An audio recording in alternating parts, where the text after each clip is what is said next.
दधतमृतघटं चारुदोर्भिश्चतुर्भिः सूक्ष्मस्वच्छातिरुद्यं शुकपरिविलसन् मौलिमम्भोजनेत्रं कालाम्भोदोज्ज्वलाङ्गं कटितटविलसच्चारुपीताम्बराढ्यं वन्दे धन्वन्तरीतं निखिलगदवन् प्रौढदावाग्निलीलं प्रौढदावाग्निलीलं प्रौढदावाग्निलीलम्।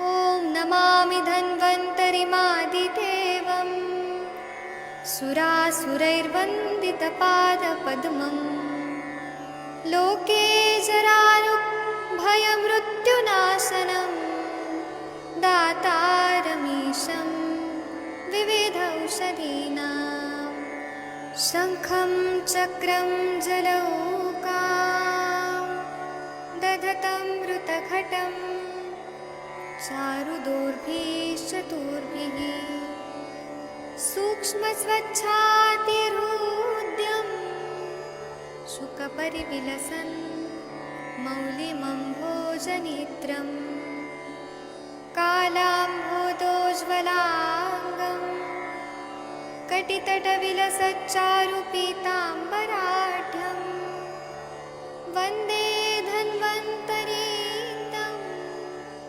निखिलगदवन् प्रौढदावाग्निलीलं प्रौढदावाग्निलीलं प्रौढदावाग्निलीलम्।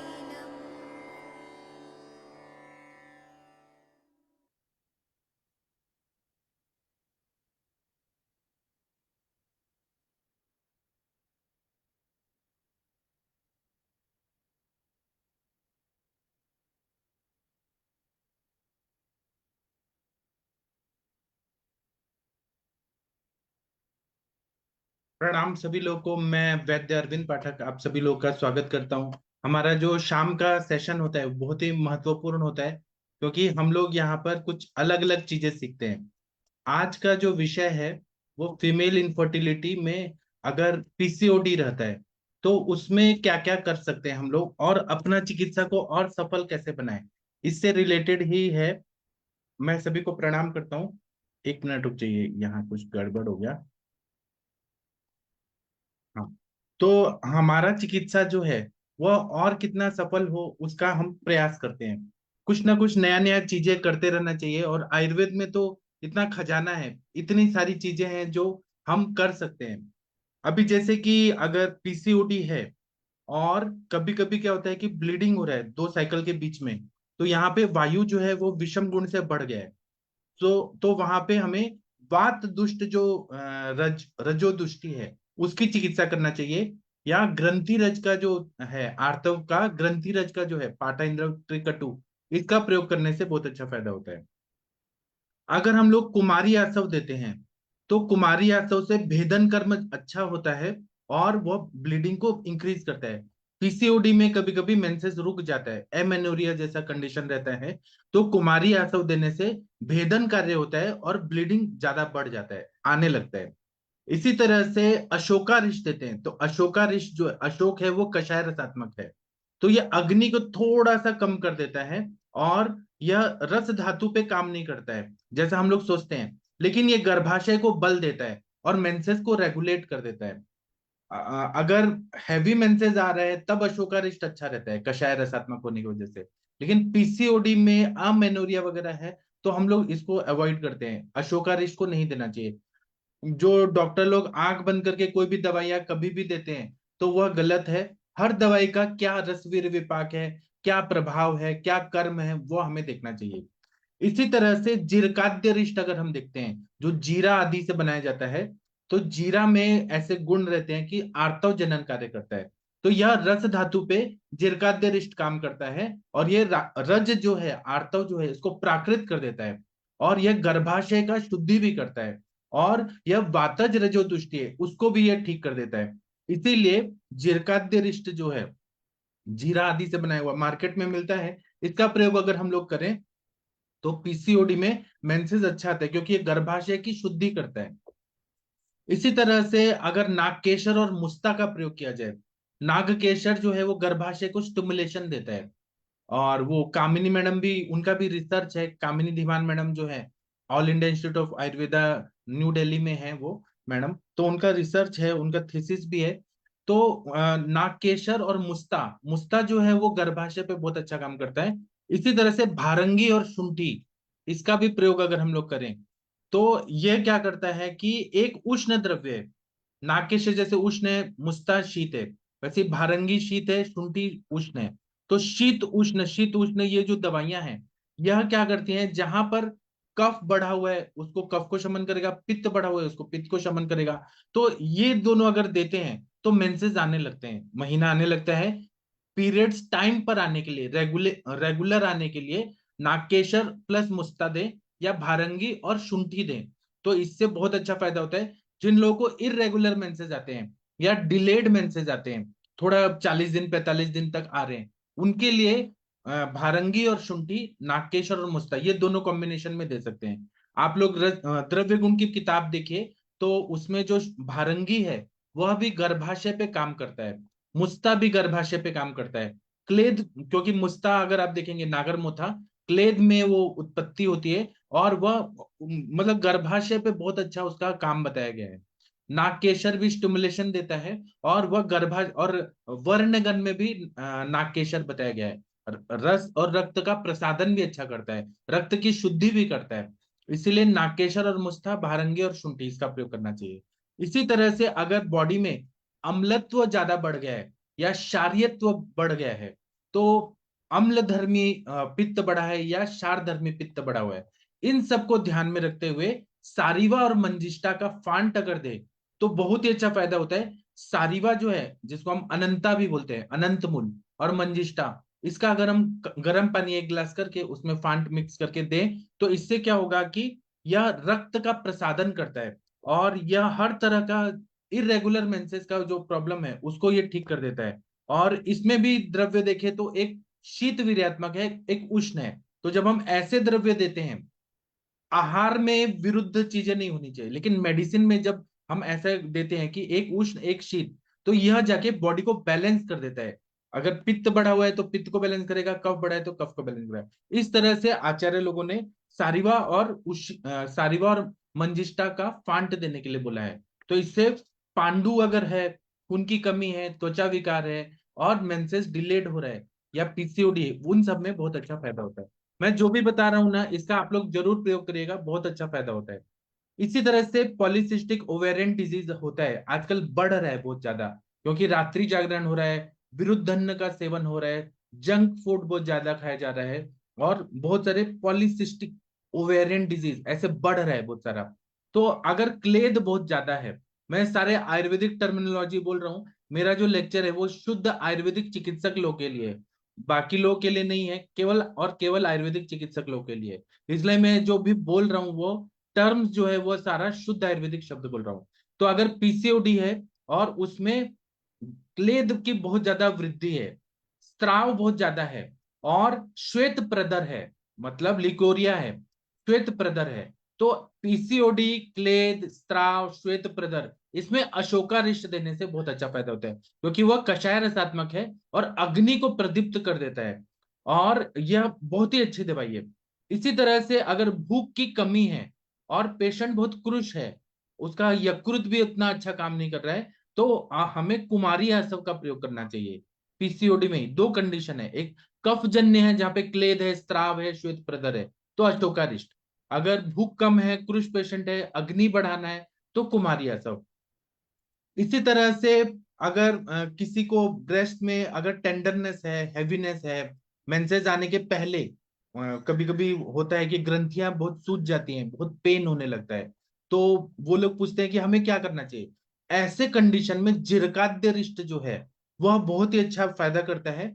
बाकी आप दवाइयां और दे सकते हैं, पत्र पुटली स्वेद है, फिर उसके बाद में ग्रंथिरज फॉर्मूला है, पाठा इंद्रव त्रिकटु, यह दे सकते हैं। लेकिन जीर्काद्य रिष्ट जरूर देना है। तो उससे जो मेमोरी ग्लैंड्स के पास, वो बिनाइन ट्यूमर भी नहीं होता है, लेकिन वहां पे गांठ आती है, टेंडरनेस रहता है या हैवीनेस रहता है, कुछ अलग तरह की ग्रंथियां उत्पन्न होती हैं। उसको हम ट्यूमर भी नहीं बोलेंगे, फाइब्रोएडिनोमा भी नहीं बोलेंगे, लेकिन वहां कुछ गांठ जैसा ऐसा प्रतीत होता है। तो जीर्काद्य रिष्ट जो है वो गर्भाशय शुद्धि करता है, और यह रस और रक्त को अच्छा कर देता है। और जो रसास्तन्यम, ऐसे जो बोलते हैं कि रस से स्तन्य बनता है, और वहां पे स्तन्याशय में अगर गांठ है तो वह ठीक कर देता है। इसी तरह से भारंगी और शुंठी जो है, भारंग मूल या भारंगी बोलते हैं, और शुंठी, इसको खाने के पहले अगर देते हैं तो ये गर्भाशय पे काम करता है।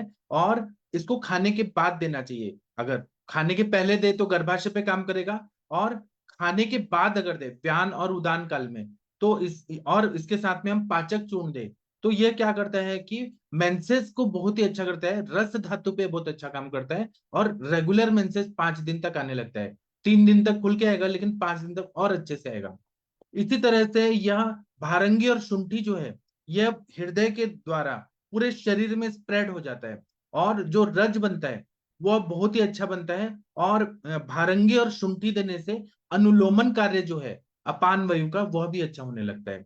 इस पे थीसिस लिखा हुआ है। मैं जो भी बता रहा हूं ना, मैं ऐसे ही नहीं बता रहा हूँ, साइंटिफिक एविडेंस है। और आप लोग भी अपने प्रैक्टिस इसका प्रयोग करेंगे तो आपको बहुत अच्छा फायदा होगा। हम लोग ज्यादातर गायनेक प्रैक्टिस जब करते हैं, आयुर्वेदिक चिकित्सक लोग जो शुद्ध आयुर्वेदिक चिकित्सा करते हैं, तो हम लोग ज्यादातर जो नीचे के अपान क्षेत्र में कार्य करने वाली दवाइयां हैं, जैसे चंद्र प्रभावटी है, पुष्पधनवा रस है, नष्ट पुष्पांतक रस है, गर्भधारिणी वटी है, जो भी दवाइयां देते हैं वो खाने के पहले देना चाहिए। मतलब अपान वायु को वो बैलेंस करता है। हमें अपान वायु का गति को प्राकृत करना है। इसीलिए प्राकृत का मतलब ये नहीं है कि बाहर सब निकालना ही है, ऐसा नहीं है। वहां पर भी फंक्शन होता है अपान वायु का, तो उसको रेगुलेट करना है तो खाने के पहले दवाइयां देना चाहिए। उसी तरह से कभी कभी क्या होता है कि पीरियड्स जाने के बाद कुछ कुछ स्पॉटिंग होती रहती है। तो इसमें कहीं न कहीं ओवम जो है, बीज ग्रंथि, उनके कार्य में विकृति होती है कि स्पॉटिंग कंटिन्यू होते रहता है। तो इसमें क्या दवाई देना चाहिए? तो ये भी रिसर्च का विषय है, और यह भी अपने ग्रंथों में बताया है कि नारायणी, नारायणी मतलब शतावरी, शंख भस्म और गुरुचि सत्व, इसका कॉम्बिनेशन मिक्स करके देना है। और यह कब देना है? खाने के पहले देना है। और इस बिफोर पीरियड्स, अगर मतलब मेंसेस आने वाला है उसके 7 दिन पहले से शतावरी, शंख और गुरुचि सत्व, ये हम दे रहे हैं। और साथ में ग्रंथिरज फॉर्मूला दे रहे हैं, पाठा इंद्रव त्रिकटु। तो इतना बढ़िया ये रेगुलेट कर देता है कि स्पॉटिंग नहीं आएगा। 5 दिन आएगा तो आएगा, उसके बाद बंद। या जिसका 3 दिन आता है, 3 दिन आके फिर बंद। तो स्पॉटिंग रिलेटेड जो भी प्रॉब्लम होती है, इसका प्रयोग करिए। इसी तरह से और भी बहुत सारी दवाइयां हैं, मैं बताऊंगा। पहले आप लोग थोड़ा बोलिए, फिर मैं कुछ बताऊंगा।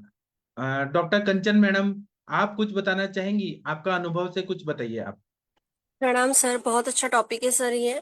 और हमें बहुत पेशेंट मिलते हैं सर, मतलब कि मैं अगर बोलूँ 10 लड़कियां अगर हम सामने रखेंगे तो उसमें 9 लड़कियों में पीसीओडी का प्रॉब्लम दिख रहा है आजकल। और इसका कारण भी हमें अभी पता ही है कि हम हेतु सेवन जो हो रहा है, कि विरुद्धाहार सेवन है, रात्रि का जागरण है, स्ट्रेस लेना है, बाहर का जो जंक फूड खा रहे हैं, ब्रेड पिज्जा बर्गर सैंडविचेस वगैरह, ये मतलब उनको घर का खाना पसंद नहीं है ऐसे नहीं बोलूंगी मैं, पर घर पे भी ये बना बना के खा रहे हैं लोग। मतलब बाहर का तो खा ही रहे हैं, पर घर पे भी मतलब इवनिंग का जो उनका जो डिनर होता है, तो वहां पे वो बिल्कुल फैंसी फूड ही खाते हैं। चाउमीन हो गया, चाइनीज फूड टाइप जो मंचूरियन है, नॉनवेज का इस्तेमाल बहुत ज्यादा होता है, पेस्ट्री, खारी टोस्ट, इनका यूज ज्यादा होता है। तो ऐसे पेशेंट में हमें मतलब ये लड़कियों को, और इनका ये होता है कि पढ़ाई करते करते बहुत ज्यादा खाते रहना, स्ट्रेस में है तो चिप्स का पैकेट खोल के खाना, इसके वजह से भी वो कैसे होता है कि ये फीमेल ग्रुप मतलब कि जो भी अभी जैसे उनके मेंसेस स्टार्ट हो जाते हैं, पहले एक बार तो ऋजु दर्शन हो जाता है, फिर उसके बाद उनका बहुत बार पेशेंट में मैंने देखा 6 महीने आया नहीं, फिर 1 साल आया नहीं, फिर वो वैसे पेशेंट थोड़ा वेट गेन करके आते हैं, थोड़ा सा हेयर एक्सेसिव हेयर फेस पे दिखना स्टार्ट हो जाता है, हेयर फॉल की कंप्लेंट लेके आ जाते हैं, पिंपल्स की कंप्लेंट लेके आ जाते हैं। तो फिर इस पेशेंट में जैसे एलोपैथ के पास वो जब जाते हैं तो एक सोनोग्राफी किया जाता है, उसमें वो रिपोर्ट लेके आते हैं पेशेंट। बहुत बहुत सारे पेशेंट तो ऐसे ही आते हैं कि विथ रिपोर्ट ही आते हैं, मैम पीसीओडी हो गया उसको। मतलब वो मेंसेस को सही करने के चक्कर में इतना हॉर्मोन्स खिला देते हैं सर। मेरा एक पेशेंट तो है 8 साल से वो हॉर्मोन्स पे थी, और उसे मतलब वो हॉर्मोन्स लेने के बाद ही उसे पीरियड आता था। और अभी मैंने उसको 6 महीने से ट्रीटमेंट चलाई, उसके पीरियड्स विदाउट हॉर्मोन्स अपने आयुर्वेद मेडिसिन से ही वो रेगुलर आ रहे हैं। अभी उसकी शादी भी हो गई, अभी मेडिसिन भी मैंने पूरा बंद किया है। उसको बोला कि अभी समझो बच्चा हो रहा है इजीली, क्योंकि अभी मैंने ट्रीटमेंट दिया था, बीज क्वालिटी अच्छी है, बच्चा हो जाएगा तो अच्छा हो जाएगा। क्योंकि कैसे है ना ये उसका तो ऐसे प्रॉब्लम था कि वो बहुत स्ट्रेस लेती थी और जॉब करती थी, तो आने जाने का उसका ट्रैवलिंग बहुत था। तो फिर उसको ट्रैवलिंग में जो भी मिल जाता था खाने के लिए वो खा लेती थी। और बहुत ज्यादा स्ट्रेस लेने की वजह से जैसे उसकी हेयर फॉल, पिंपल्स, पिगमेंटेशन, ये सभी कंप्लेंट्स, मतलब इतनी सारी कंप्लेंट्स वो लेके आई थी ना, तो ऑलमोस्ट 100% मैं बोलूंगी अभी तो 100% वो ठीक है एकदम, बिल्कुल पूरा। हम आयुर्वेद के हिसाब से इसको पूरा ठीक कर सकते हैं। हमें दो टाइप के पेशेंट मिलते हैं, एक तो स्थूल टाइप का पेशेंट मिलता है और एक क्रुश टाइप का पेशेंट मिलता है। तो हमें बिल्कुल संप्राप्ति को अच्छे से जानकर, जैसे आपने अशोकारिष्ट कहाँ पे चलाना है, कुमारियासो कहाँ पे चलाना है, ये बहुत ही अच्छा पॉइंट लगा मुझे। मुझे भी पता नहीं था ये एक्चुअली। पर हमें बहुत मतलब सोच समझ के इन पेशेंट में ट्रीटमेंट करना पड़ता है। जी सर।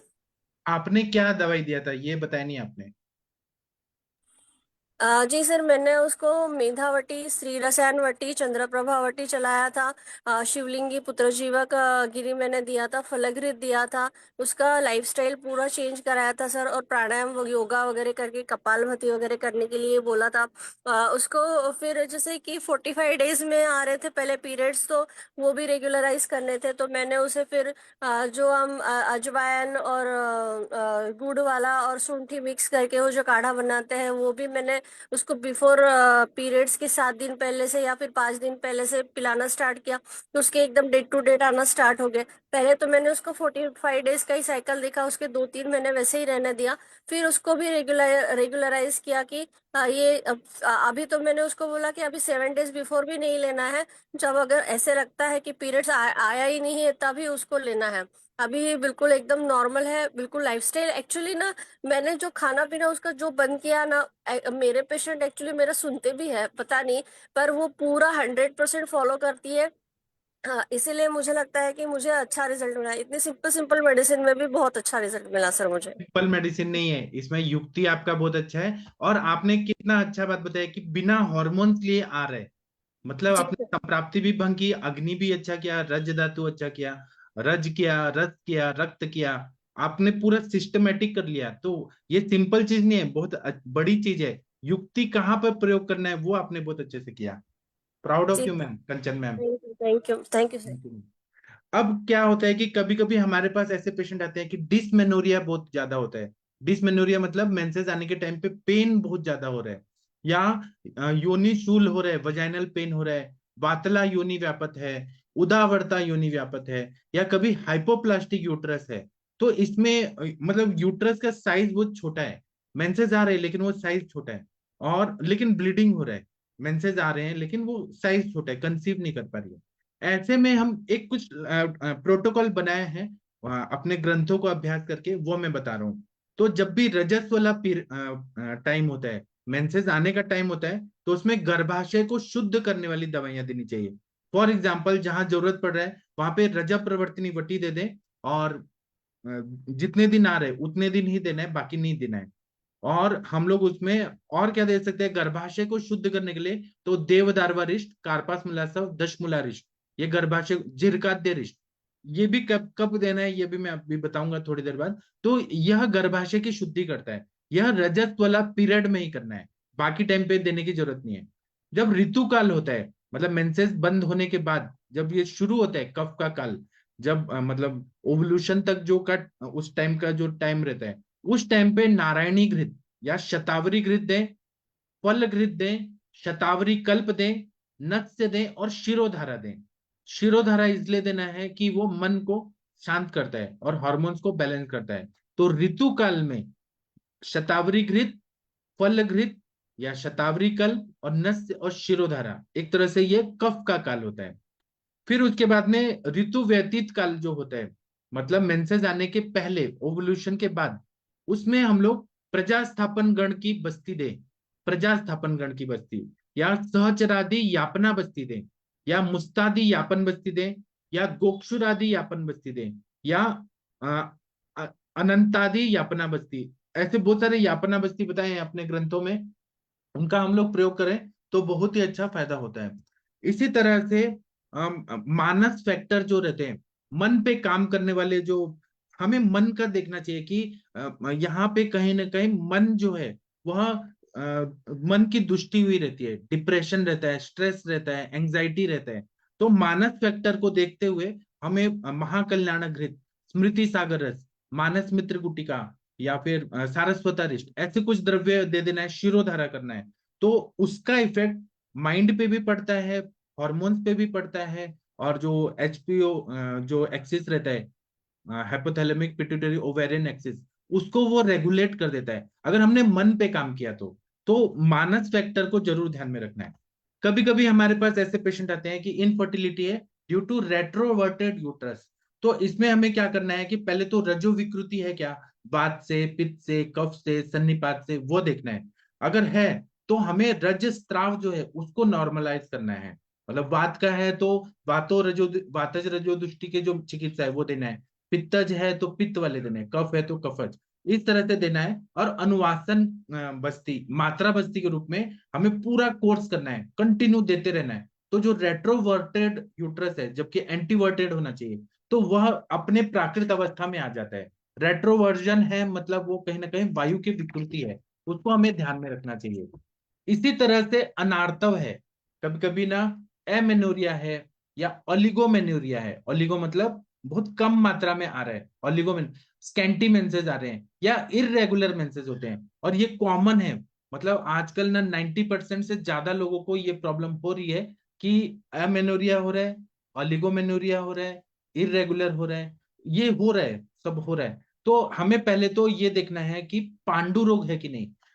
और वो भी पांडु रोग ऐसा नहीं है, संतर्पण जन्य पांडु रोग आजकल ज्यादा मिल रहा है। खा पी रहे हैं सब कुछ लेकिन अग्निमंद इतना ज्यादा है और पित्तवर्धक आहार विहार का सेवन इतना ज्यादा हो रहा है कि खून की कमी रह रही है, रस की भी कमी है, रक्त की भी कमी है, स्ट्रेस फैक्टर बहुत ज्यादा बढ़ गया है, रात्रि जागरण हो गया है, वेग अवरोध हो गया है, और बहुत सारे अनावश्यक चीजें हो गई, जो चीजें अभी मोबाइल से भी टेंशन आता है कि मैंने कोई स्टेटस डाला, रील्स डाला, लोग उसको देख के लाइक नहीं कर रहे हैं। ऐसे बहुत सारे फैक्टर्स आ गए हैं जिसकी वजह से एंग्जाइटी डिसऑर्डर हो रहा है, रात रात भर नींद नहीं आती है, दिमाग में वही चलते रहता है कि मैंने आज ये रील्स डाला, मुझे लाइक नहीं मिले इतने, मेरा ये कम हो रहा है, मेरे फॉलोअर्स कम हो रहे हैं। तो इस ऐसे अनावश्यक चीजें हैं, ये कृत्रिम जो दुनिया में लोग जी रहे हैं, तो फिर वो उसका इफेक्ट होता है कि खून की कमी होती है, अग्नि मंद होता है। तो इसमें हमें पांडु रोग जो है वह देखना चाहिए। तो हमें चिकित्सा में क्या करना है कि ताप्यादी लौ वो द्राक्षारिष्ट के साथ देना है। तो इससे अनार्तव की कंडीशन जो है, क्योंकि हमने अच्छा रस बनाया, और जब ताप्यादिलो दिया तो रक्त का प्रसादन करता है, रस का प्रसादन करता है, रक्त की वृद्धि भी करता है। तो और द्राक्षारिष्ट अग्नि को भी बढ़ाता है, पांडुता को भी ठीक करता है। तो ताप्यादिलो 2-2 गोली सुबह शाम द्राक्षारिष्ट के साथ देना है। उसके बाद में श्वेत प्रदर हो रहा है क्या बीच में, तो अगर वो हो रहा है तो वह भी पांडु लक्षण हो सकता है। तो पहले पांडु की चिकित्सा करना है।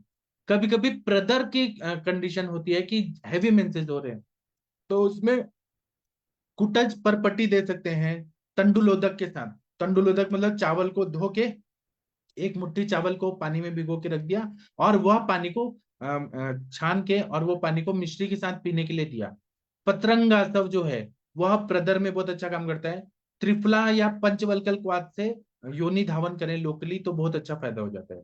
इसी तरह से अनार्तव अगर है, मेंसेस नहीं आ रहे, तो हमें वहां पे दीपन पाचन अनुलोमन ये करना है। आम का पचन करना है, स्त्रोतोरोध को दूर करना है। रक्त के प्रसादन करने वाली दवाइयां जैसे स्वर्णमाक्षिक है, दुर्वा है, फिर उसके बाद में रक्त का प्रसादन ताप्यादि लौह करता है। ऐसे रक्त का सारीवा है, रक्त का प्रसादन करता है। तो ऐसे रक्त प्रसादन वाले द्रव्यों का प्रयोग करना है। और वायु का अनुलोमन होना जरूरी है। रोज का रोज पेट साफ होना बहुत जरूरी है। आप लोग मेजोरिटी ऑफ पेशेंट देखेंगे जिनको अनार्तव है, तो उनको पेट ही अच्छे से साफ नहीं होता है। अगर होता भी है तो लेक्सेटिव लेना पड़ता है।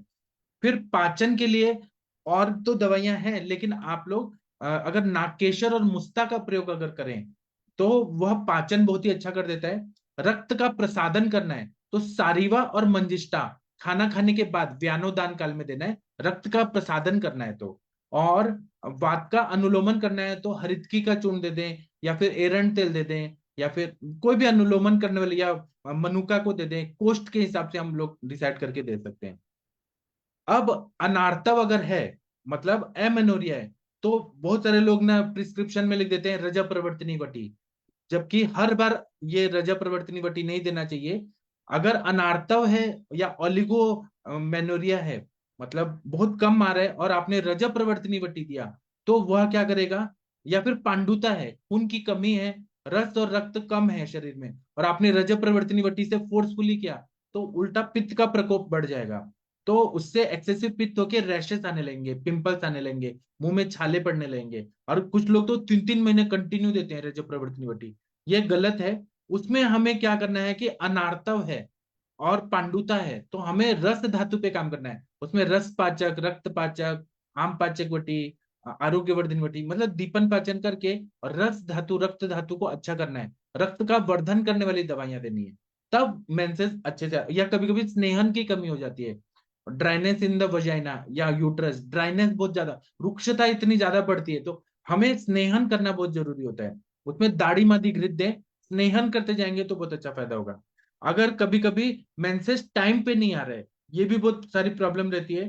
पोस्ट डेटेड आता है, जैसे अगर ये रहता है कि 28 डेज का साइकिल है लेकिन लेट आ रहा है, तो इसमें भी अगर हम लोगों ने ये रस रक्त पे काम किया, लेकिन कभी कभी अगर ओलिगो मेनोरिया नहीं है या अमेनोरिया नहीं है, लेकिन मेंसेस आ रहे हैं लेकिन थोड़ा डिले आ रहा है, वहां पे अब ऐसे लग रहा है कि अब आएगा, तो वहां पे रज प्रवर्तनी वटी कभी कभी दे सकते हैं, 1-2 बार दे सकते हैं, लेकिन रेगुलर यूज की दवाई नहीं है।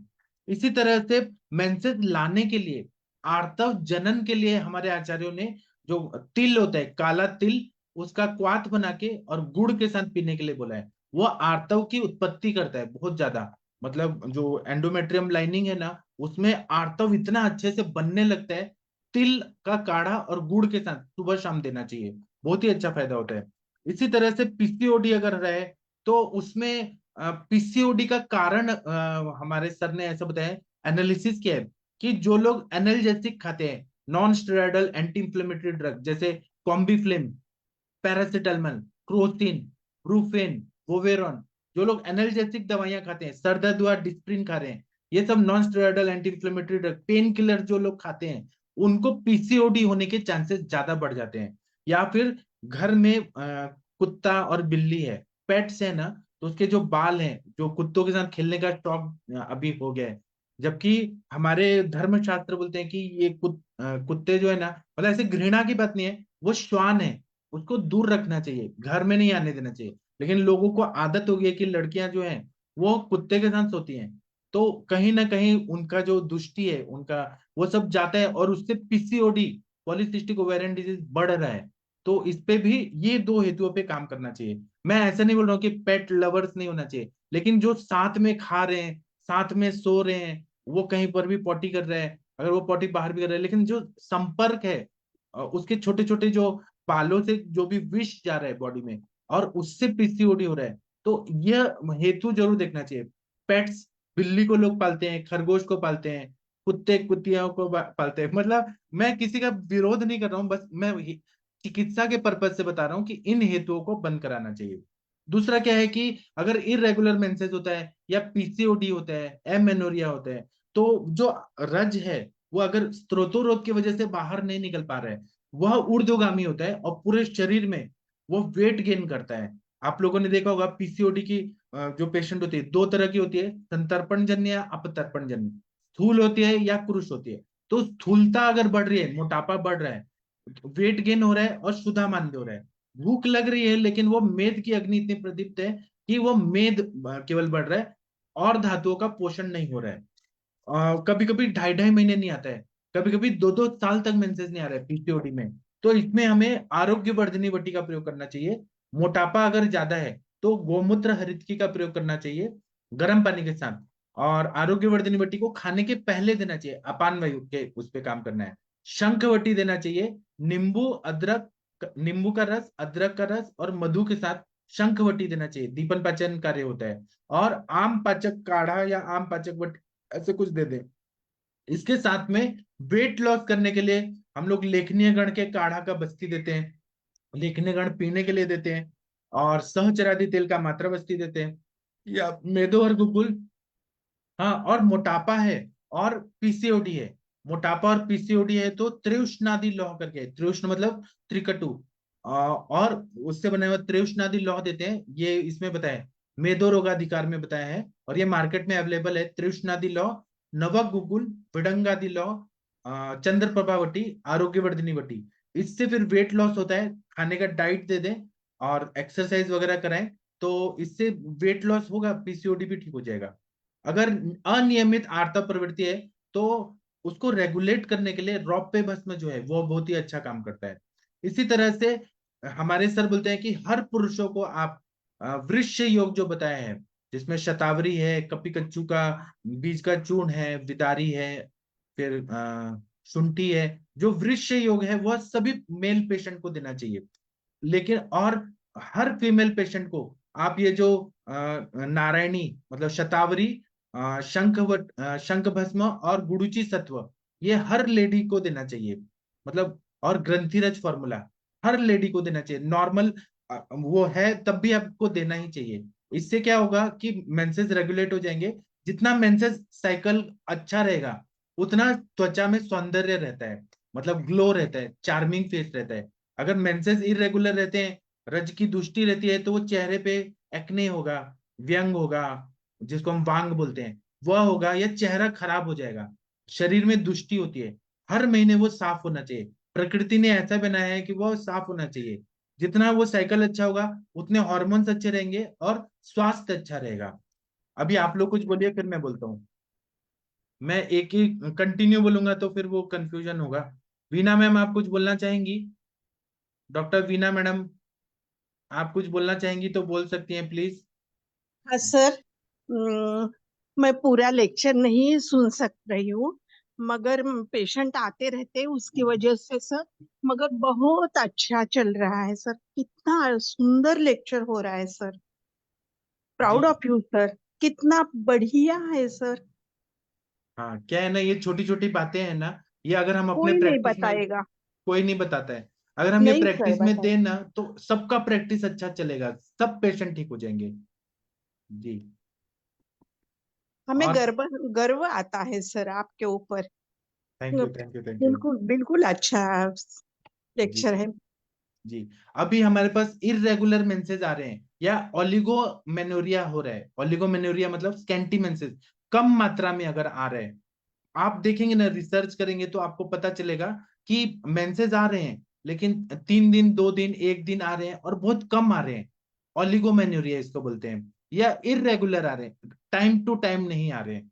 तो इसका कारण हमें निकालना है कि कारण भी निकाल रहे हैं तो हेतु निकाल रहे हैं, ठीक है हेतु निकाला, लेकिन कुछ व्याधियां हैं उसके बॉडी में जिसके वजह से ये हो रहा है, तो वो व्याधियां क्या है, तो अनीमिया है क्या, मतलब खून की कमी है क्या, एचबी लेवल चेक कराना चाहिए। एचबी लेवल 8 होता है, 7 होता है, देखने में वो खा पी रही है, सब कुछ कर रही है, लेकिन खून की कमी है, खा पी के भी खून की कमी है। तो एलोपैथी डॉक्टर्स के पास जाते हैं, वो आयरन की गोलियां देते हैं, आयरन की गोलियां बॉडी में एब्जॉर्ब तो होना चाहिए तभी तो रक्त बनेगा, तो उस पर ध्यान नहीं दिया जाता है। क्यों? क्योंकि वहां पे रक्त की अग्नि जो है वो मंद है, आम संचिति बहुत ज्यादा है, लंघन कराया नहीं जाता है। पहले के जमाने में आप लोग देखेंगे तो हमारे जो दादी और उनके जमाने के लोग थे, तो घर पे ही सब काम होता था गांव में, जैसे कि चक्की पीसना, फिजिकल एक्सरसाइज होता था। आजकल क्या लोग करते हैं, जिम में जाके वो सब काम करते हैं। जिम में क्या है, प्राकृतिक हवा नहीं मिलती है, एसी में रह के और वर्कआउट करते हैं। तो ये विरुद्ध हो रहा है यहाँ पे। तो ऐसा नहीं होना चाहिए प्राकृतिक ऋतु में। तो ये देखना है हमें, हम ये नहीं बोलेंगे कि जमाना बदल गया है तो आप चक्की पीसना शुरू करिए। और चक्की पीसना मतलब आज के जमाने में जेल में रह के जो चक्की पीसते हैं वैसा, ऐसा नहीं है। हमें कम से कम एक्सरसाइज करके अग्नि को बढ़ाना है, लंघन करना है। पहले उपवास करने का जो नियम था कि कोई सोमवार को उपवास करता था, कोई पूर्णिमा को उपवास करता था, तो उपवास का कॉन्सेप्ट ही अभी चला गया है। व्रत कोई करता नहीं है, वो गलत। और व्रत करते भी हैं तो बहुत ज्यादा खाते हैं, उल्टा पुल्टा चीजें खाते हैं, नमकीन खाते हैं, चिप्स खाते हैं। ये चीज नहीं होना चाहिए। तो ऐसे में अनीमिया, अनीमिया को हमें देखना है कि खून की कमी की वजह से इरेगुलर मेंसेस आ रहा है या ओलिगोमेनोरिया हो रहा है क्या। ठीक है। दूसरा है कि डीएनसी की है क्या। अगर एक बार एबॉर्शन हो गया, मिसकैरेज हो गया, तो डायलिटेशन एंड क्यूरेटिंग करते हैं बार बार, कि एंडोमेट्रियम का लाइनिंग है ना उसको क्लीन करना है। तो बार बार डीएनसी डीएनसी डीएनसी डीएनसी, इससे वात का प्रकोप होता है। गर्भाशय लेखन करने की वजह से भी वात का प्रकोप होने से इरेगुलर मेंसेस आते हैं। इसमें वात का प्रकोप है तो हमें फल घृत या काश्मीरी घृत या दाड़ीमादी घृत खिला के और मात्रा बस्ती देके वात का शमन करना बहुत जरूरी है। डीएनसी का हिस्ट्री हमें देखना है। फिर फाइब्रॉइड्स है क्या। फाइब्रॉइड्स की वजह एक तरह से ग्रंथि उत्पन्न होता है, और वो भी गर्भाशय के ऊपर नीचे आगे पीछे कहीं पर भी, एंटीरियर एंटीरियरली होता है, एंटीरियर होता है, पोस्टीरियर होता है, कहीं पर भी फाइब्रॉइड्स है क्या, उसके वजह से इरेगुलर मेंसेस है क्या, ओलिगोमेनोरिया है क्या, वो देखना चाहिए। फिर पीसीओडी, पॉलीसिस्टिक ओवेरियन डिजीज। अब सिस्ट है तो वो द्राक्षा जैसा होता है, अंगूर जो होता है वैसे। आप ऐसे कल्पना करें कि अंगूर में पानी होता है, तो वैसे ही ये कच्चा कच्चा जो फॉलिकल्स बन के सिस्ट में कन्वर्ट हो रहा है, और नेचुरल जो ओवा है वो बन ही नहीं रहा। तो यहाँ पे जो पीसीओडी का जो है ये मार्गावरोध जन्य है, और इसके वजह से आर्तव को आने नहीं दे रहा है वो ठीक से, उसका इफेक्ट हॉर्मोन्स पे पड़ रहा है। तो इरेगुलर मेंसेस ओलिगोमेनोरिया का कारण पीसीओडी भी हो सकता है। यहाँ पे आर्तव स्त्रोतस में पूरा दुष्टि है, आम भरा हुआ है, स्त्रोतोरोध है, ये हमें देखना चाहिए। इसी तरह से थायराइड का इम्बैलेंस है क्या, T3 T4 TSH, ये अगर इम्बैलेंस है, वो प्राकृत अवस्था में रहेगा। जैसे इंजन ऑयल रहता है, इंजन का कार्य को अच्छा करता है। अगर वो मतलब इम्बैलेंस हुआ तो हमारे बॉडी का मेटाबॉलिज्म गड़बड़ हो गया, इसके वजह से इरेगुलर मेंसेस रहे, या ओलिगोमेनोरिया हो गए, या ओबेसिटी, मोटापा जो है, जितना हाइट और वेट के हिसाब से जो रहना चाहिए वह नहीं है अभी। ज्यादातर मोटापा बढ़ रहा है क्योंकि फिजिकल वर्क कम हो गया है, बैठे बैठे सब काम हो रहा है। अभी बटन दबाओ एसी ऑन, बटन दबाओ फ्रिज, मतलब हर चीज, टीवी ऑन, हर चीज, उठना बैठना उतना, फिजिकल वर्क नहीं होने की वजह से ओबेसिटी हो रहा है। और खाने का बहुत ज्यादा है, अति प्रमाण में ऐसी चीजें खाई जा रही हैं जो नहीं जरूरत है तब भी खाई जा रही है। तो ये सब कॉज लेने के बाद, हमें पूरा केस टेकिंग करने के बाद उनको तो पहले ग्रंथिरज फॉर्मूला तो देना चाहिए, पाठा इंद्रव त्रिकटु सभी को दे देना चाहिए। और रेगुलर मेंसेस लाने के लिए शतावरी, फिर शंख भस्म और गुड़ुचि सत्व, ये जरूर देना चाहिए, ये दो चीजें देना चाहिए। जो मैं शतावरी, शंखवटी, शंख भस्म और गुड़ुचि सत्व बोल रहा हूँ, ये रजत फॉर्मूला है हमारे सर का, ये अगर साथ में दे तो बहुत अच्छा फायदा होता है। उसी तरह से वातजन्य प्रदर हो रहा है क्या, हैवी मेंसेस हो रहा है क्या, मतलब मेनोरेजिया हो रहा है, मेटोरेजिया हो रहा है क्या, वह देखना चाहिए। अगर वो है तो उसको पहले तो हमें पहले तो रोकना है, स्तंभन करना है। जैसे नाकेशर चूर्ण कुटजारिश के साथ दे दिया, कुटज पट्टी के साथ दे दिया, पुष्यानुक चूर्ण दे दिया, जो भी ऐसे द्रव्य दे के, और फिर उसको रेगुलेट करने के लिए हमें मात्रा बस्ती कंटिन्यू देना पड़ेगा 3-4 महीने, उससे फिर वो ठीक हो जाता है। अगर पांडु है और श्वेत प्रदर है तो कॉटेज आदि शिलाजतु करके दवाई आता है, वो पांडु रोग चिकित्सा वाग्भट में बताया, चरक संहिता में भी बताया, कॉटेज आदि शिलाजतु देने से फायदा होता है। अगर प्रीवियस डीएनसी बार बार कराए, मल्टीपल क्यूरेटिंग एंड डायलिटेशन कराए, तो गर्भाशय की दुष्टि होती है। तो ऐसे में गर्भाशय शोधन करने वाली दवाइयां, जीरकाद्यरिष्ट, देवदारवारिष्ट देना चाहिए। और यकृत पे भी थोड़ा काम करना है तो काल मेघासव या लक्ष्मणारिष्ट बहुत अच्छा काम करता है। इसी तरह से अगर पीसीओडी है तो हमें कुमारी आसव द्रव्य देके अग्नि को बढ़ाना है, भेदन कार्य करना है, स्त्रोतरोध दूर करना है, गर्भाशय की शुद्धि करनी है। इसी तरह से पीसीओडी में हमें रस दुष्टि है क्या वो देखना है। रस दुष्टि में एक हेतु बताए, चिंत्याताति चिंतनात्, चिंता से ज्यादा चिंता करना, जो एंजाइटी है, व्याकुलता है, नींद पूरा ना होना, टाइम पे खाना ना खाना, अध्यशन करना, विषमासन करना, विरुद्धासन करना, ये जो है। तो रस दुष्टि को ठीक करना है, गर्भाशय की दुष्टि को देखना है, और अपान वायु की दुष्टि है उसको देखना है। जब हम ये सब चीजों को ठीक कर देंगे तो बहुत अच्छा फायदा होगा। कभी कभी क्या होता है कि मेंस्ट्रुएशन जो है वो टाइम पे नहीं आ रहा है, तो मतलब ओवल्यूशन होता है, ऐसा फील होता है, मेंसेस आ रहे हैं ऐसा फील होता है लेकिन नहीं आ रहा है, तो कभी कभी रक्त मोक्षण करना भी बहुत जरूरी होता है। तो रक्त मोक्षण करने से दूषित रक्त निकल जाता है, स्त्रोतरोध दूर हो जाता है, और वो भी फायदा करता है। और पीसीओडी में अगर आद्रक सिद्ध 3 पाकी, हमने घृत को सिद्ध किया 3 पाकी, जैसे मैं 101 आवर्ती का शीर बला तेल बोलता हूँ, वैसे 3 बार घृत को सिद्ध किया, अदरक सिद्ध, उसका नस्य दिया, तो पीसीओडी में बहुत अच्छा फायदा होता है। अभी आप लोग कुछ बोलिए फिर मैं बोलूंगा। कंटिन्यू बोलने से फिर बहुत सारा चीज हो जाएगा। चंपा मैडम आप कुछ बोलना चाहेंगी? जी सर, प्रणाम। हाँ प्रणाम मैम। मैं सर पूछ रही थी, जैसे ये जो ग्रंथिरस फॉर्मूला होता है, ये सभी पेशेंट में हम लोग चला सकते हैं, चाहे इसकी सभी को चलाना प्रकृतिवाद। है, चलाना हाँ, है, सभी को चलाना है। जिनका तो सर प्राकृत हमें पित्त। लग रहा है वो भी, उनको भी देना चाहिए। अच्छा अच्छा, नहीं पाठा जैसे कोई इंद्रव पित्त त्रिकटे, पित्तज पांडु हो, या जैसे पित्त कोई भी। के जैसे सिम्टम ज्यादा है तो। ये यूनिवर्सल है, वाग्भट संहिता में बताया है शारीरिक स्थान में।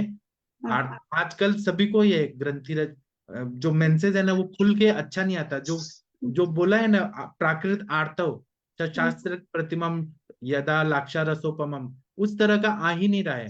तो वो लाने के लिए ग्रंथिरस सभी को देना चाहिए, क्योंकि त्रिकटु है, आम का पचन करेगा, पाठा है, और इंद्रव है, इंद्रव रस पाचक में, तो ये देना ही चाहिए, सबको देना चाहिए। सही है सर। मेरे पास भी एक पेशेंट थी सर, फीमेल पेशेंट थी, और 16 17 ईयर की थी। उसको सर यही था पीसीओडी। उसमें सर पित्तज जो लक्षण थे वो ज्यादा थे। उसको जैसे ही रज प्रवर्तनी या चलाओ तो उसके शरीर पे दाने आ जाते थे, रैशेज पूरे। तो फिर मैंने उसके बाद उसमें सर घृत कल्पना जब ऐड की, तब उसको उसमें भी रिलीफ हुआ, और उसके पीरियड्स भी मतलब जो ये नॉर्मल हुए थोड़े थोड़े महीनों बाद। जी, आप लोग को आज का लेक्चर शायद बहुत ज्यादा उपयोगी रहेगा, छोटी छोटी बातें मैंने बताई, जरूर सर आप बहुत लोग को ये अच्छा, काम हाँ, आए। जी बहुत अच्छा सर, बहुत ही अच्छा आपका लेक्चर। हाँ। और कंचन मैडम आप कुछ ऐड करना चाहेंगी? कुछ ऐसे दिमाग में आ रहे हैं तो आप बताइए। जी सर सर। ये इसका और मिलता है, क्या नाम है, डायबिटीज का लक्षण और मिलते हैं पेशेंट में, पीसीओडी वाली में। हाँ उसको अपन को जो गुड़मार वगैरह और बीएसआर वगैरह उनका भी प्रयोग करना पड़ता है, या फिर बसंत मालती वगैरह उनका भी प्रयोग करना पड़ता है सर। हाँ, पीसीओडी रहता है ना तो कभी कभी इंसुलिन लेना पड़ता है, कभी कभी मेटफॉर्मिन लेना पड़ता है, इतना वो बॉडी को बिगाड़ देता है वो, मतलब प्रमेह तक लेके जाता है वो। साथ में अपन जो अपने आयुर्वेद का ट्रीटमेंट लेते हैं उसमें अपन को इसको लेके चलना पड़ता है संग में, इंसुलिन का, कि उसके उसके लक्षण भी साथ में चलते हैं। और अपन का रक्त शोधन जो द्रव्य है वो हाँ अधिकांश चलाने पड़ते हैं, जैसे महामंजिस्टर है, या फिर सूजन के लिए पुनर्नवा है। इस तरह हाँ से अपन चंद्रपा वगैरह अपन चलाती हैं, जो आपने बताई दिया। हाँ और शतावरी, और इसको इसको अपन चलाते हैं योग में, क्योंकि जरूरी है। और इसमें अब्रक अब्रक का लोह का योग भी चलाते हैं अपन। और एक बासा जी क्वाथ आता है, उसको भी चलाते हैं अपन। अमृताष्टक का क्वाथ आता है, उसको भी चलाते हैं। तो ये इस तरह से इसको अपन पूरा पूरा करके, इसमें कई कई चीजें देख के उसके हिसाब से अपन को डायग्नोसिस करना पड़ता है। थायराइड की भी कई बार दिक्कत होती है, कई जी बार ये डायबिटीज का भी आता है, कई बार उसके पेन होता है। उसके हिसाब से कई कई लेडीज को बहुत ज्यादा मेंस्ट्रुअल आते हैं, कई को बिल्कुल कम आते हैं। या पीरियड में कई बार टाइम होता है, या 2 दिन 1 दिन ही आ गए और बंद हो गया, उसमें बहुत ज्यादा पेन होता है। तो पेन के हिसाब से अपन जैसे पुनर्नवा या बासा या मंजिष्ठा इस तरह चलाते हैं, या फिर पुनर्नवादी मंडूर वगैरह उनको चला देते हैं, ताप्यादि लोह वगैरह उसको उससे उसका भी प्रयोग करते हैं। आपने बता दिया इसको, क्या नाम है, शतावरी और ग्लोसत्व, और ये अपन क्योंकि पित्त का भी इसमें इन्वॉल्व रहता ही है, स्वाभाविक बात है, तो उसके लिए भी अपन इसका प्रयोग करते हैं सर। जी, सही बताया आपने। तो ये जब हम लोग अच्छे से डायग्नोसिस होना चाहिए, और हमें चिकित्सा भी मालूम होना चाहिए कि हम क्या दवाई दे रहे हैं। नहीं तो हर पेशेंट को आप चित्रकादि वटी, अग्नितुंडी वटी, लक्षुनादि वटी, रजब प्रवर्तनी वटी ब्लाइंडली अगर देंगे तो ये नहीं होता है। आप डायग्नोसिस अच्छा करते हैं, हेतु भी अच्छा निकालते हैं, संप्राप्ति भी बनाते हैं, लेकिन क्या मेडिसिन कब कहाँ देना है उसका अगर आपका अभ्यास नहीं है तो फायदा नहीं होता। फिर पेशेंट हमारे पास क्यों आएंगे? वो फिर भटकते रहते हैं, यहाँ एक डॉक्टर के पास करेंगे 2-3 महीना, फिर छोड़ देंगे, फिर दूसरे डॉक्टर के पास फिर छोड़ देंगे। ऐसा नहीं होना चाहिए। कोई भी पेशेंट ले। अच्छा सर, वो आपकी महेंद्र सर, आपकी पेशेंट का क्या हुआ? आपने पेशेंट मोशन मोशन तो साफ नहीं हुआ, लेकिन वो तेल तेल ही निकला था उसका। ठीक है, ठीक है, लेकिन तेल निकला ना, वो ठीक, हाँ, ठीक है, वो होगा। 2-3 दिन और दे दीजिए, फिर देखिए शीरबला तेल। बता दिया मैंने। और मैं इसमें ये कह रहा था, इसमें अपन जो ये हार्मोन है इनके इनके संतुलन के लिए जो अपन पत्रांगा सब देते हैं, उसका बहुत अच्छा रिजल्ट है इसमें। जी, सही बताया आपने। मैं आप लोग को, हाँ कंचन मैडम आप कुछ बोल दीजिए, फिर मैं बताऊंगा। जी सर, मैंने एक पेशेंट मुझे याद आ रहा था। तो अभी पहले तो मैंने स्टूल पेशेंट के बारे में बताया था कि जिसे हॉर्मोन्स लेने पे ही पीरियड्स आते थे। अभी एक मुझे एक क्रूश पेशेंट याद आ रहा है। तो हाँ, उसे भी मैंने करीब करीब 6 महीना ट्रीट किया था। वो मतलब वो भी जॉब करती थी। उसे भी वो जॉब का स्ट्रेस रहता था, कुछ HR टाइप का जॉब था उसको। और एज भी करीब करीब 30 साल की थी, शादी नहीं हुई थी, उसका भी उसको स्ट्रेस था। और उसका खाना पीना मतलब चिप्स वगैरह, ये ड्राई चीजें खाने का बहुत आदत था सर। और वो ना उसमें मुझे पित्तानुबंधी लग रहा था, वो मतलब कि पित्त साइड। तो मैंने जब हिस्ट्री ली थी तो उसको ना चिकन पॉक्स हो गया था। मतलब जो जब वो 10 या 12 साल की होगी ना, तब उसे चिकन पॉक्स हुआ था। तो ऐसे उसकी बॉडी पे हाथ लगाने पे ऐसा लगता था पूरा गरम गरम है उसका बॉडी। वो बताती थी भी मुझे भूख बहुत लगती है, मैं बहुत खाती रहती हूँ, एक एक दो दो दो घंटे में मैं खाती रहती हूँ। पर उसको देखने के बाद मुझे नहीं लगा था कि कुछ उसका वेट गेन है या कुछ है। उसकी मम्मी भी बोली कि ये बहुत खाती है पर उसका वेट गेन कभी होता नहीं है। तो फिर मैंने उसकी हिस्ट्री जैसे पूरी अच्छे से ली, तो वो स्टूल पासिंग उसका अल्टरनेट था, इरेगुलर था बिल्कुल। तो मैंने फिर पूछा कि तुझे क्रीमी वगैरह है क्या? तो वो बता नहीं पाई। अब मुझे दिखते नहीं बोले स्टूल्स में कभी। पर फिर मैं मेरे पास सामने ही बैठी थी, तो मैंने बिल्कुल, हम एकदम अच्छे से देखते हैं ना पेशेंट का फेस वगैरह, तो मुझे ऐसा लग रहा था उसने आईब्रो पेंसिल लगाई हुई थी दोनों साइड में। तो मैंने उसको पूछा कि तो आईब्रोज काम है क्या? तो आईब्रो पेंसिल क्यों लगाई है? तो बोलती है नहीं, मुझे आईब्रोज ही नहीं है। तो मैंने बोला ये कब से हुआ है? तो बोली मैं जब 10-12 साल की रही होंगी तब से झड़ना स्टार्ट हुआ। पर मैंने फिर उसकी मम्मी से पूछा तो वो बोली कि उसको ये बाल ऐसे खींचने की आदत है। मैंने बोला ऐसे तो नहीं होगा कि एकदम खींच खींच के वहां से आएंगे ही नहीं बाल। समझो एक हाथ दूसरा खींचा तो फिर से आने तो चाहिए ना। तो मुझे फिर उसने उसको पास से फिर से देखा सर, तो उसके आई लैशेज भी नहीं थे। तो मैंने बोला आई लैशेज तो खींचेगी नहीं वो। फिर उसको ना मैंने सर विरेचन दिया। आपकी विरेचन बटी हर महीने दी मैंने उसको, 3 महीना तक मैंने विरेचन कराया उसका। और उसका नॉर्मल, क्योंकि वो कड़वा घी वगैरह लेने के लिए रेडी नहीं थी, तो मैंने नॉर्मल घी के साथ ही उसका विरेचन कराया। मतलब जैसे आप 70-80 ml तक खाने के लिए बोला मैंने पूरे खाने में, सुबह से लेके शाम तक के, और विरेचन वटी देती थी उसका सर। पहले 2-3 महीने तो मुझे रिजल्ट ही नहीं आया। फिर जैसे वो 3 महीने होने के बाद फिर उसका मेंसेस आने लगा। मतलब 3 महीने मैंने उनको बोला था एक आधी बार नहीं आएगा ना तो भी हम करते रहेंगे ट्रीटमेंट, तो उसके भरोसे वो, क्योंकि उन्होंने बहुत सारे डॉक्टर्स को बताया था और रिजल्ट कहीं में नहीं था। तो मैंने उनसे बोला था कि 3 महीना नहीं भी आया ना तो भी आपको ट्रीटमेंट नहीं छोड़ना है।